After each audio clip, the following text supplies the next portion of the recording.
Alright, g'day. So this is the much requested video for about our rig that we did our lap in. Apologies, it's taken us quite so long to get around to putting this together for you. But yeah, this is what we did our lap in. We got pardon me. We got the Model 3 and our 1986 Cub Drifter that's been modified just a little bit. So yeah, let's get into it. So the first obvious modification is this contraption on the front of the caravan. It's basically to try and improve our aerodynamics, and it's been deliberately designed to line up pretty well with the back of the Tesla. Some of it's been gone a bit funny in the heat. I'm not quite sure what caused that, but never mind. So that's foam, a whole bunch of styrofoam and some expanding polyurethane foam built over a structure of extruded polystyrene sheets. They're insulation panel, blue board insulation panel, and then it's been sanded back with a lot of effort, made a great big mess. Fiberglass and epoxy over the top to give it a bit of rigidity. This front bit is two sheets of the one sheet of the polystyrene foam board around on the outside, another one on the inside, and then the gap was filled up with expanding urethane foam and then fiberglass over the top. So that's the first obvious aerodynamic modification. Alright, so apologies for the extras here. We try to keep them out of the video, but it's not working. It's fun. Anyway, so the next thing we'll talk about is the aerodynamics under here. Again, that's made of this extruded polystyrene board. It's just insulation panel, 20mm thick. It sort of doesn't. You can sort of bend it with the heat gun, but most of it is sort of just glued together with spray glue and then filled with the expanding urethane foam. Had some fiberglass stuck over the outside, fiberglass and epoxy to give it a stronger skin, and a bit of paint. So this bit under here basically just has an elliptical shape running this way, which is fairly obvious, but that elliptical shape also runs the other way up in underneath the caravan to sort of direct the air around the wheel. A lot of these changes that we made on the caravan were we were constrained with the original caravan structure of the original caravan, so there wasn't we're sort of limited with what we could and couldn't do. Yeah, so the original caravan had quite an open wheel section here with just a standard mud flap down the back. That would have created lots of turbulence, moving the air around. So we were trying to keep the air to flow along nicely alongside the caravan. So we built these spats again out of the same polystyrene board with fiberglass on it, so we can lift that up and so we can access the wheel and change it and do that sort of stuff. And this here on the back is again made out of expanded urethane foam and the blue board, and it's actually got Kevlar on this because it's going to get a lot of impacts with stone chips and things like that. Actually, the underside of this one has also got Kevlar on it as well. This continues along nice and flat along this side, and then we sloped it back at as low an angle as I could to the back of the caravan. And if we come around the back, and I've spent a fair bit of time lying around like this when I was putting it together, but underneath here we've got a polystyrene foam sheet with fiberglass top and bottom. It's just a big flat surface underneath because there's things like the water tank and whatnot underneath the caravan, or the frame and structure, which would have created lots of turbulence underneath. So much like the car, it's very flat underneath as well. Okay, so that's the additionals that we added to the caravan. We also replaced some of the original caravan. So the roof weighed in at 60 or 70 kilos originally. It was a solid fiberglass. The reason we replaced it was because when the caravan, which was supposed to have a tear weight of 495 kilograms according to the sticker on the side of the van, when we put it over the weighbridge, it actually weighed 630 kilos. So we wanted to add other things like solar panels and batteries and a few other things, so we needed to take some weight out.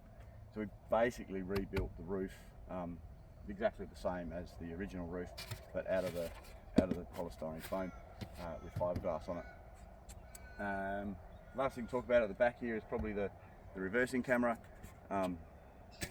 We can't see past the caravan or out the back of the caravan without it, and we didn't really want to put great big wing mirrors out the side of the car, so we just bought a wireless reversing camera. It's really good. You can see heaps out the back with this thing. It's really got quite a good wide view. One of the other additions to the roof of the caravan is obviously the solar panels. These are Maxion solar panels like you get on your house. The original plan was to have them be able to unclip and actually pivot up so that we could tilt them at the sun, put them on an angle. We kind of run out of time to make that happen, unfortunately. We had a hard deadline of when we had to leave. If I was to do it again, I probably wouldn't use these panels because they're really quite heavy, and I've since found a better option with the flexible panels. They're with a very similar efficiency and much lighter. They are Sungrow Maxion 3s. They're 415 watts each. There was originally going to be 3 panels, but one, it got a bit too heavy, and 2, the overhang out the back was a bit too wobbly, so we decided to not go with that. Never mind, they work fine, and they probably really don't need to tilt up. So the Maxion 3s have a maximum power point voltage of 70.8 volts. They've got an open circuit voltage of 81.4 volts. So between them we've got about 160 volts open circuit because they're wired in series. And yeah, that's the first of the outside. Everything else we need to pop the caravan up. So let's pop it up and see what goes on inside.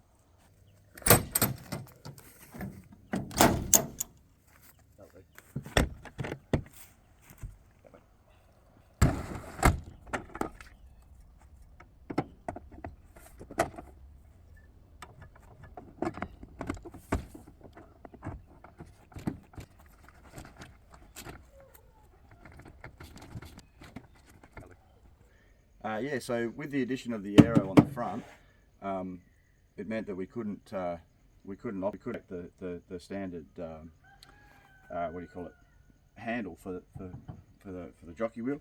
So the jockey wheel got modified to operate with a speed brace and a bolt on the top, so we can just put that in there and wind it up and down. Yeah, it works. It goes good. One of the other modifications, the biggest obvious one, is the addition of the air conditioner. That was very useful. 25 kilos well spent. The original caravan had the way it lifts up, it was off of a winch, like a hand wound winch that you used. With all the aero on the front, we couldn't use a hand wound winch because you couldn't get your hand in it. So we've got an electric boat winch down here. This is the second one we bought. The first one came off of eBay for 50 bucks or something like that. And yeah, it broke while we were testing it. It just churned itself to bits. Went and bought a different one from Supercheap Auto, exactly the same for 120 bucks, but when you pulled it apart, looked inside, it's not exactly the same. It's quite a lot more robust. A 12 volt electric winch, so that means that the caravan needs to be able to produce 12 volts by itself to be able to lift the winch up, to lift the caravan up. The other thing around the front here is we've got a standard 15 amp inlet for a caravan, and we've got what you don't normally find on a caravan. We've got a 32 amp outlet. Now this is only wired up with one phase on it because the inverter in the caravan is only a single phase inverter. It's not a 3-phase inverter, but that can pump out 32 amps, which means we can charge the car from this power point. So let's go inside and have a look at what we've done inside. Good. Yeah, so this is where the magic happens. This is a Victron Multi RS Solar 486000. Sorry, yeah, 486000. So this is a hybrid inverter. It can take 48 volts from the battery pack under the floor and take that power from there, turn it into 240 volts AC, and feed it out the 32 amp socket on the front of the caravan. You can do that at up to 5 kilowatts by itself. It can also take the AC input from the caravan park, and it can take that AC input and then either pass it straight through and out to the car, or to run the aircon or the microwave or what have you, or it can add to that maximum of 15 amps that's coming from the caravan park, and can add up to 20 amps from the battery pack under the floor. It's also got 2 solar inputs, 2 solar trackers, MPP trackers underneath the in here. So we're only using one of them because we've only got 1 solar string on the roof at the moment. That may change, but that's what we've got at the minute. Yeah, so let's have a look at what's underneath the floor and go from there. Okay, so I've undone all the screws on the battery box. It hasn't been apart since it went together. So let's have a look-see at what's going on underneath our floor.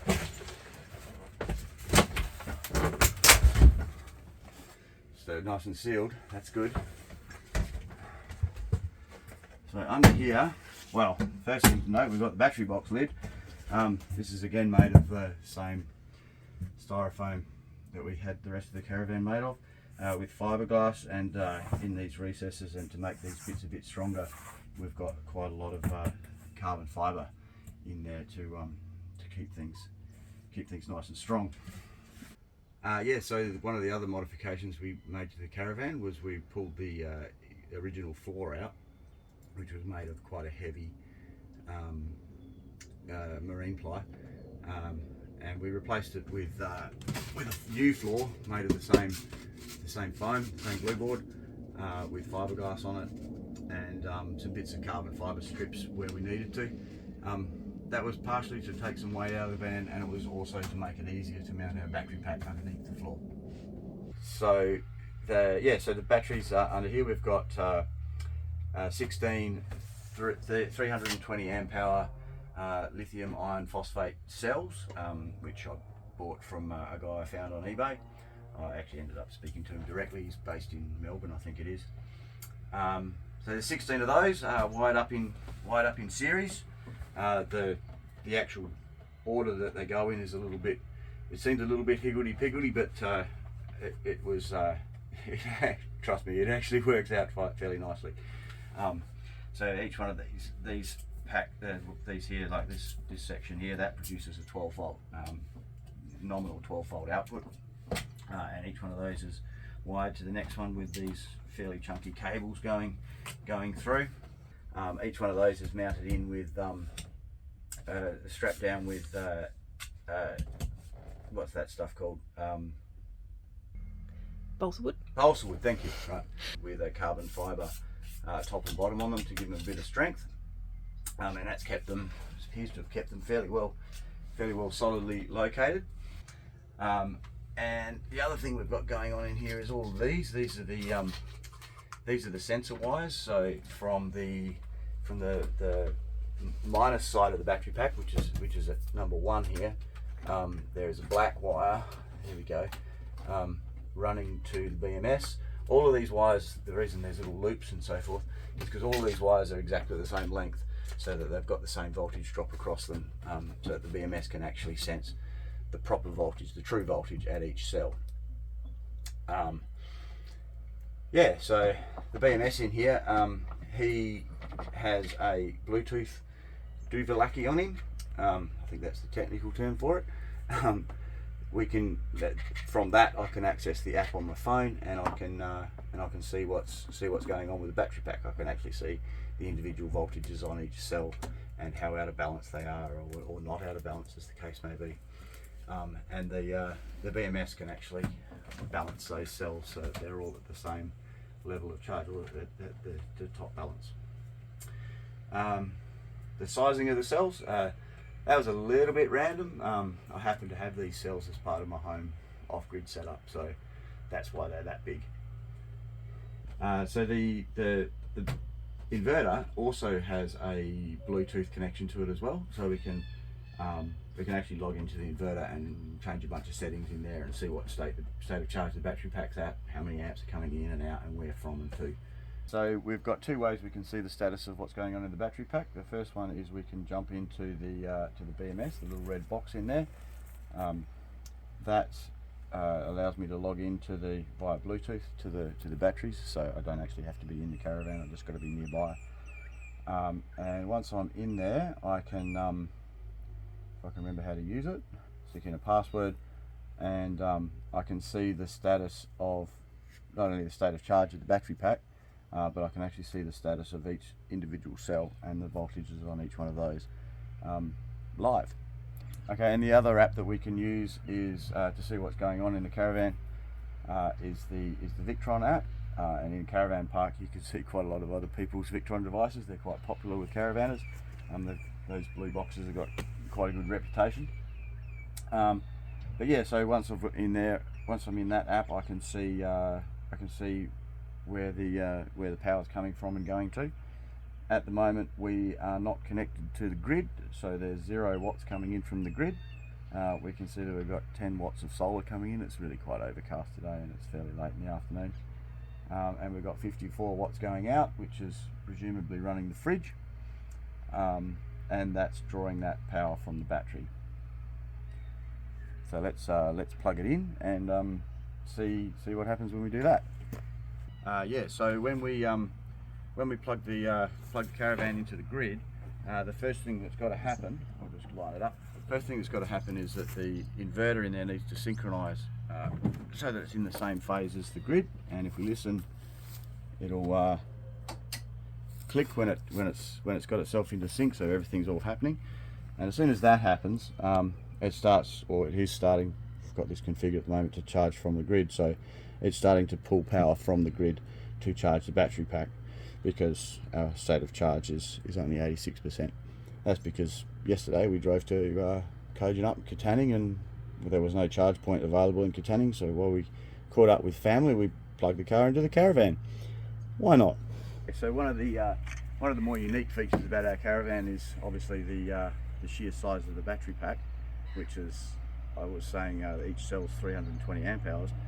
That's true, and it's a 48 volt system, but because it's a 48 volt system, that makes it almost the equivalent of a 1300 amp hour battery pack in a normal caravan, which is only a 12 volt system. The reason we did that was so that, and the 5 kilowatt inverter. Most people don't have a 5 kilowatt inverter in their caravan. One of the reasons we did that was so that we could charge the car from the caravan, and we needed to do that because we knew there was a couple of legs at the moment that we can't quite get past. We can't quite get across without a bit of extra juice from the caravan. From the caravan. So now that we've got the car plugged in, the amount of power that's coming out of the inverter is slowly ramping up because the car loads it up slowly. We're pulling 2.7 kilowatts from the house, from the grid, and we're jamming 7 kilowatts into the car. So there's 5 kilowatts coming out of the battery, plus 2 and a bit kilowatt, or near enough 5 kilowatts coming out of the battery, 2 and a bit kilowatts coming out of the grid, and the car's charging at 7 and a bit kilowatts, which is full wally for a single phase charge. And we've got a measly 9 watts coming from the sun, but yeah, that's all right. One more thing to show you behind the fridge is a whole pile of red dust. Look at that. And under here we've got a 48 volt to 12 volt DC converter. We need that to be able to run the 12 volt winch from the 48 volt battery pack that's underneath the floor of the caravan. That can actually put out a whole kilowatt worth of power, so you can do quite a lot. If we wanted to, we could run a whole stack of 12 volt appliances in here. We didn't really end up with any 12 volt appliances because we had 5 kilowatts of 240 volts AC, so that was quite alright. We did have a backup in here though, just in case just in case something went wrong with the main battery pack, that would have meant that we wouldn't be able to lift the caravan up and we wouldn't be able to sleep. So we had a backup in a standard standard connector for high amperage 12 volts with some cables on it. We could access that from the outside of the caravan, plug it in, and we have one of these, which is just a boost pack, and this little battery in here is plenty to run the caravan up and down multiple times. So that was okay, and that's just charges off of a standard USB port. So as long as we could get the caravan up, we knew we'd be able to sleep somewhere. So there we go. That's how the caravan works and can charge the car.